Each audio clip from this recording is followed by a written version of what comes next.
Hi ಎಲ್ಲರಿಗೂ ನಮಸ್ಕಾರ. ಎಲ್ಲರೂ ಹೇಗಿದ್ದೀರಾ? ಎಲ್ಲರೂ ಚೆನ್ನಾಗಿದ್ದೀರಾ ಅಂತ ಭಾವಿಸ್ತಾ ನಾನು ಕೂಡ ಚೆನ್ನಾಗಿದ್ದೀನಿ ಅಂತ ಹೇಳ್ತಾ ಇವತ್ತಿನ ವ್ಲಾಗ್‌ನ ಸ್ಟಾರ್ಟ್ ಮಾಡ್ತಾ ಇದ್ದೀನಿ. ಇದು ಸಂಜೆಯಿಂದ ವ್ಲಾಗ್ ಸ್ಟಾರ್ಟ್ ಮಾಡ್ತಾ ಇರೋದು ನಾನು. ನಾಳೆ ವೈಕುಂಠ ಏಕಾದಶಿ ಇರೋದ್ರಿಂದ ತುಳಸಿ ಮಾಲೆ ಕಟ್ತಾ ಇದ್ದೀನಿ. ಇಲ್ಲೇ ಮನೆ ಪಕ್ಕದಲ್ಲೇ ಗಿಡಗಳಿದ್ವು. ಅದರಿಂದ ನಾನು ತುಳಸಿ ಕಿತ್ಕೊಂಡು ಬಂದು ಕಟ್ಕೊಳ್ತಾ ಇದ್ದೀನಿ. ನಾಳೆ ಬೇಗ ಮಾಡಬೇಕಲ್ವ ಪೂಜೆ, ಬೇಗ ಆಗೋದಿಲ್ಲ ಅಂತೇಳಿ ಹಿಂದಿನ ದಿನವೇ ನಾನು ಸ್ವಲ್ಪ ಎಲ್ಲ ಕೆಲಸನೂ ಪೂಜೆ ಸಂಬಂಧಪಟ್ಟಂಥ ಎಲ್ಲ ಕೆಲಸಗಳು ಮಾಡ್ಕೊಂಡ್ಬಿಟ್ರೆ ಬೆಳಿಗ್ಗೆ ಪೂಜೆ ಬೇಗ ಮಾಡ್ಕೊಬೋದು ಅಂತ ಈ ರೀತಿ ಮಾಡ್ಕೊಳ್ತಾ ಇದ್ದೀನಿ. ನಮ್ಮ ಮನೆ ದೇವರು ತಿರುಪತಿ ಆಗಿರೋದ್ರಿಂದ ತುಳಸಿ ಮಾಲೆ ಹಾಕಬೇಕು. ಹಾಗಾಗಿ ನಾನು ತುಳಸಿ ಕಿತ್ಕೊಂಡ್ಬಂದು ಮಾಲೆ ಕಟ್ಕೊಳ್ತಾ ಇದ್ದೀನಿ.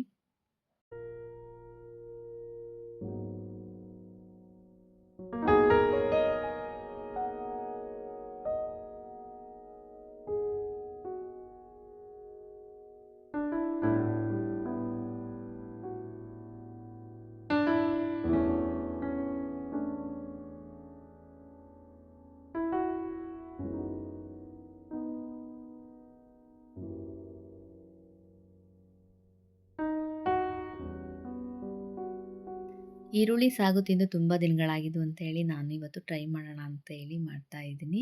ಫಸ್ಟಿಗೆ ಕಡಲೆ ಹಿಟ್ಟಿಗೆ ಗರಂ ಮಸಾಲ ಹಾಕಿ ಸ್ವಲ್ಪ ನೀರು ಹಾಕಿ ಚೆನ್ನಾಗಿ ಕಲಿಸ್ಕೊಳ್ಬೇಕು. ಇದು ರೊಟ್ಟಿಗೆ ಚಪಾತಿ ತುಂಬ ಚೆನ್ನಾಗಿರುತ್ತೆ, ಹಾಗೆ ದೋಸೆಗಂತೂ ಇನ್ನೂ ಚೆನ್ನಾಗಿರುತ್ತೆ. ನಾನಿವತ್ತು ರೈಸಿಗೆ ಟ್ರೈ ಮಾಡ್ತಾ ಇದ್ದೀನಿ. ಸಾಂಬಾರುಗಳೆಲ್ಲ ತಿಂದು ಸ್ವಲ್ಪ ಬೋರ್ ಆಗಿತ್ತು, ಹಾಗೆ ಇವತ್ತೇನಾದರೂ ಸ್ಪೆಷಲಾಗಿ ಟ್ರೈ ಮಾಡೋಣ ಅಂತ ಅಂದ್ಬಿಟ್ಟು ಈರುಳ್ಳಿ ಸಾಗು ಮಾಡ್ಕೊಳ್ತಾ ಇದ್ದೀನಿ. ಮೊದಲಿಗೆ ನಾನು ಒಂದು ಪ್ಯಾನಿಗೆ ಸಾಸಿವೆ, ಜೀರಿಗೆ, ಹಸಿಮೆಣಸಿನ್ಕಾಯಿನ ಚೆನ್ನಾಗಿ ಫ್ರೈ ಮಾಡ್ಕೊಳ್ತೀನಿ. ನಂತರ ಸಣ್ಣಕ್ಕೆ ಉದ್ದಕ್ಕೆ ಹೆಚ್ಚಿಟ್ಕೊಂಡಿರೋಂತಹ ಈರುಳ್ಳಿನ ಹಾಕಿ ಚೆನ್ನಾಗಿ ಫ್ರೈ ಮಾಡ್ಕೋಬೇಕು. ಸ್ವಲ್ಪ ಅದು ಮೆತ್ತಗಾಗಬೇಕು, ಅಲ್ಲಿ ತನಕ ಫ್ರೈ ಮಾಡ್ಕೊಳ್ಬೇಕು. ನಂತರ ಟೊಮೊಟೊ ಹಾಕಿ ಫ್ರೈ ಮಾಡ್ಕೊಳ್ಬೇಕು.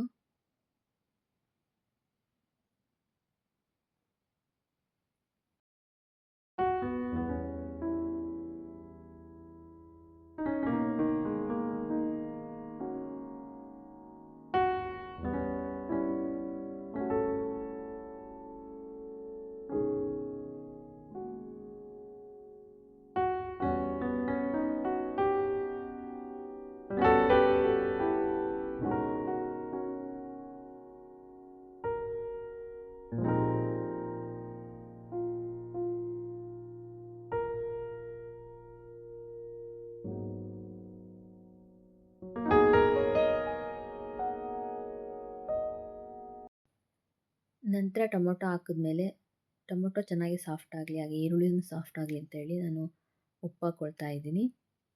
ರುಚಿಗೆ ತಕ್ಕಷ್ಟು ಉಪ್ಪು ಹಾಕ್ಕೊಳ್ಳಿ. ಉರಿ ಸಿಮ್ಮಲ್ಲೇ ಇಟ್ಕೊಂಡು ನಾನು ಫ್ರೈ ಮಾಡ್ಕೊಳ್ತಾ ಇದ್ದೀನಿ. ಯಾಕೆ ಅಂತಂದರೆ ತಳ ಹಿಡಿಯುತ್ತೆ, ನೀರು ಹಾಕಿರೋದಿಲ್ವಲ್ಲ, ಬರೀ ಎಣ್ಣೆಲೇ ಫ್ರೈ ಮಾಡ್ತಾ ಇರ್ತೀವಿ, ತಳ ಹಿಡಿಯುತ್ತೆ ಅಂತೇಳಿ ಉರಿ ಸಿಮ್ಮಲ್ಲೇ ಇಟ್ಕೊಂಡು ಫ್ರೈ ಮಾಡ್ಕೊಳ್ತಾ ಇರ್ತೀನಿ. ನಂತರ ಕಡಲೆ ಹಿಟ್ಟು ಹಾಗೆ ಗರಂ ಮಸಾಲಾನ ಕಲಸಿಟ್ಕೊಂಡಿರ್ತೀವಲ್ಲ ಅದನ್ನು ಹಾಕ್ಕೊಂಡು ಆದಷ್ಟು ಎಷ್ಟು ಬೇಕೋ ಅಷ್ಟನ್ನ ನೀರು ಹಾಕ್ಕೊಳ್ತೀವಿ. ಏನಕ್ಕೆ ಅಂದರೆ ಕಡಲೆ ಹಿಟ್ಟು ಹಾಕಿರೋದ್ರಿಂದ ಸ್ವಲ್ಪ ಜಾಸ್ತಿ ಗಟ್ಟಿ ಆಗುತ್ತೆ, ನೋಡಿ ನೀರು ಹಾಕ್ಕೊಳ್ಳಿ. ಚೆನ್ನಾಗಿ ನೀರು ಹಾಕ್ಕೊಂಡು ಸ್ವಲ್ಪ ಹೊತ್ತು ಪ್ಲೇಟ್ ಮುಚ್ಚಿ ಒಂದು 5 ನಿಮಿಷ ಸಿಮ್ಮಲ್ಲೇ, ಉರಿ ಸಿಮ್ಮಲ್ಲೇ ಬಿಟ್ಟು ಒಂದು 5 ನಿಮಿಷ ಬೇಯಿಸ್ಕೊಳ್ಳಿ. ಒಂದು 5 ನಿಮಿಷ ಬಿಟ್ಟಾದಮೇಲೆ ಸಾಗು ಹೀಗಿರುತ್ತೆ. ಅನ್ನಕ್ಕೆ ತುಂಬ ಚೆನ್ನಾಗಿತ್ತು. ಒಂದು ಸಲ ಟ್ರೈ ಮಾಡಿ, ಹೇಗಾಗಿತ್ತು ಅಂತೇಳಿ ಕಮೆಂಟ್ ಮಾಡಿ ತಿಳಿಸಿ.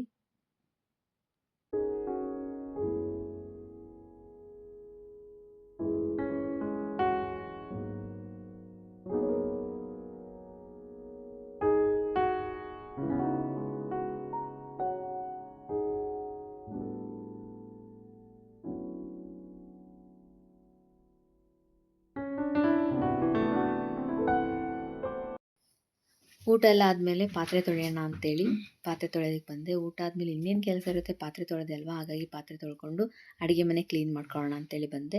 ಈ ರೀತಿ ಮಾಡೋದ್ರಿಂದ ಜಿರಳೆ ತಪ್ಪುತ್ತೆ ಅಂತ ಅಂದ್ಕೊಳ್ತೀವಿ, ಆದರೆ ಅದು ಮಾತ್ರ ತಪ್ಪೋದಿಲ್ಲ. ಈ ರೀತಿ ಮಾಡಿದ್ರೆ ತಪ್ಪುತ್ತೆ. ಕರ್ಪೂರ ಹಾಗೆ ಊದುಬತ್ತಿ ಇರುತ್ತಲ್ಲ, ಅದನ್ನ ಚೆನ್ನಾಗಿ ಪೌಡ್ರ್ ಮಾಡಿ ಒಂದು ಬೌಲಿಗೆ ಹಾಕಿ ಅದಕ್ಕೆ ಸ್ವಲ್ಪ ನೀರು ಹಾಕಿ, ನಂತರ ಹತ್ತಿ ಇರುತ್ತಲ್ವ, ಹತ್ತಿ ಉಂಡೆಗಳ ಥರ ಮಾಡಿ ಆ ನೀರಿಗೆ ಅದನ್ನು ಅದ್ದಿ 2 ಗಂಟೆ ಅದರಲ್ಲೇ ನೆನೆಯೋದಕ್ಕೆ ಬಿಡಬೇಕು, ಆ ಕರ್ಪೂರದ ನೀರಲ್ಲೇ. ಅದಾದಮೇಲೆ ಆ ಉಂಡೆ ತಗೊಂಡು ಎಲ್ಲೆಲ್ಲಿ ಜಾಸ್ತಿ ಜಿರಳೆ ಬರುತ್ತೆ ಅಂತೇಳಿ ಗೊತ್ತಾಗುತ್ತೋ ಅಲ್ಲೆಲ್ಲಿಗೆ ಇಟ್ಟರೆ ಜಿರಳೆ ಬರೋದು ತಪ್ಪುತ್ತೆ, ಸ್ವಲ್ಪ ಕಡಿಮೆ ಆಗುತ್ತೆ. ಒಂದ್ಸಲ ಟ್ರೈ ಮಾಡಿ ಹೇಗಾಗಿತ್ತು ಅಂತೇಳಿ ಕಮೆಂಟ್ ಮಾಡಿ. ಹಾಗೆ ನನ್ನ ಚಾನಲ್ನ ಇನ್ನೂ ಯಾರು ಸಬ್ಸ್ಕ್ರೈಬ್ ಮಾಡದೆ ನೋಡ್ತಾ ಇದ್ದೀರಾ ಪ್ಲೀಸ್ ಸಬ್ಸ್ಕ್ರೈಬ್ ಮಾಡಿ. ಅಡುಗೆ ಮನೆ ಕ್ಲೀನ್ ಮಾಡಬೇಕಾದ್ರೆ ಒಂದೊಂದ್ಸಲ ಅನಿಸ್ತಿರುತ್ತೆ ಊಟ ಮಾಡೋದು ಬೇಡ, ಅಡುಗೆ ಮಾಡೋದು ಬೇಡ, ಹಾಗೆ ಅಡುಗೆ ಮನೆ ಕ್ಲೀನ್ ಮಾಡೋದು ಬೇಡ ಅಂತ ಅನಿಸ್ತಿರುತ್ತೆ. ಈ ರೀತಿ ಯಾರೆಲ್ಲ ಅನ್ಕೊತಿರ್ತೀರಾ ನನಗೆ ಕಮೆಂಟ್ ಮಾಡಿ. ಹಾಗೆ ಜೀವನದಲ್ಲಿ ಯಾರನ್ನಾದರೂ ಮರೆಯಿರಿ, ಆದರೆ ನಿನ್ನ ಕೈಯಲ್ಲಿ ಏನಾಗುತ್ತೆ ನಾನು ನೋಡ್ತೀನಿ ಎಂದವ್ರನ್ನ ಮಾತ್ರ ಮರೆಯೋಕ್ಕೆ ಹೋಗಬೇಡಿ. ಏನಕ್ಕೆ ಅಂದರೆ ಜೀವನಕ್ಕೆ ಅವರೇ ಸ್ಫೂರ್ತಿಯಾಗಿರ್ತಾರೆ. ಹೀಗೆ ಹೇಳ್ತಾ ಇವತ್ತಿನ ವ್ಲಾಗ್ನ ಎಂಡ್ ಮಾಡ್ತೀನಿ. ಮತ್ತೆ ಮುಂದಿನ ವ್ಲಾಗಲ್ಲಿ ಸಿಗೋಣ. Take care. ಹಾಗೆ ನನ್ನ ಈ ವಿಡಿಯೋನ ನೋಡ್ತಾನೇ ಇರಿ. Thank you for watching.